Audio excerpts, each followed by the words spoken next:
Took my coworkers out for drinks, only to realize I didn't have enough money to cover the tab. Desperate, I walked up to the hottest guy in the VIP booth. Hey, can you pay this for me? I'll Venmo you later. The guy tried to play it cool. Miss, do we know each other? I snatched the drink right out of his hand. We don't, but ask your bodyguard how many times he's called me for a favor. I've saved your ass enough times. Can't you return the favor once? The man looked confused, but his bodyguard immediately covered his face with his hand. Boss, it's true. Every time you get blackout drunk, you attack anyone who comes near you, except her. I've called her multiple times to beg her to take you home. The group of guys sitting around him perked up, looking at me like I was a unicorn. Wait, for real? When Lou gets wasted, he's like a rabid dog. No one can touch him. Yeah, I tried to help him to his room once, and he nearly snapped my arm in half. Same. They say Lou is possessed by demons when he drinks. I didn't believe it, tried to outdrink him, and ended up in the hospital for 2 months with multiple fractures. The doctor said it's hyper-defensive instinct. He trusts no one when his inhibitions are down, so he attacks on sight. What makes this girl so special? I don't buy it, unless she proves it right now. I raised an eyebrow and pulled out my phone, flashing my QR code. Sure, transfer me $500 first, and I'll give you a show. Someone actually whipped out their phone and sent me the money. Ding, payment received. I pointed to the bar. I'm gonna go pay my tab, get him wasted, then come find me. The whole booth started cheering and jeering. Only the man in the center, Luke Vance, narrowed his eyes at me dangerously. I wasn't scared. I've seen him hugging a toilet bowl. I have photos. Ha, look at him now, sitting there like a king in his VIP booth, all elegant and refined. A total fraud. I'd already seen him at his worst. I paid the bill and sent my coworkers home. Then I walked back to the booth. Hey, I took the 500. I had to deliver the show. Luke's friends were trying their hardest to pour drinks down his throat, but Luke wasn't having it. He grabbed my wrist, dragged me out of the club, and shoved me into his Maybach. Slam. The door shut so hard the car shook.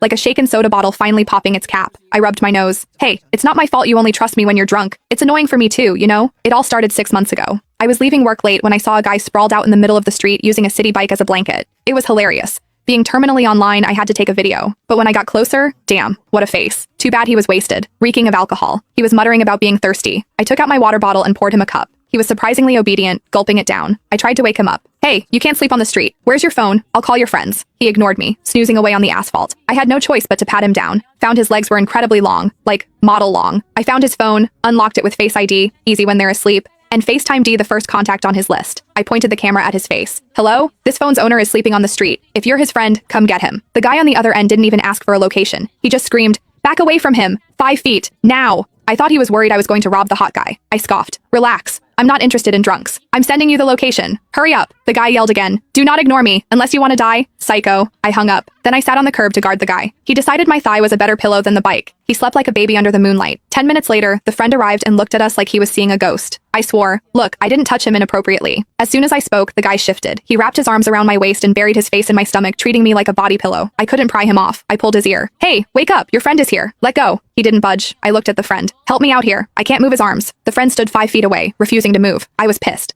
Why are you just standing there?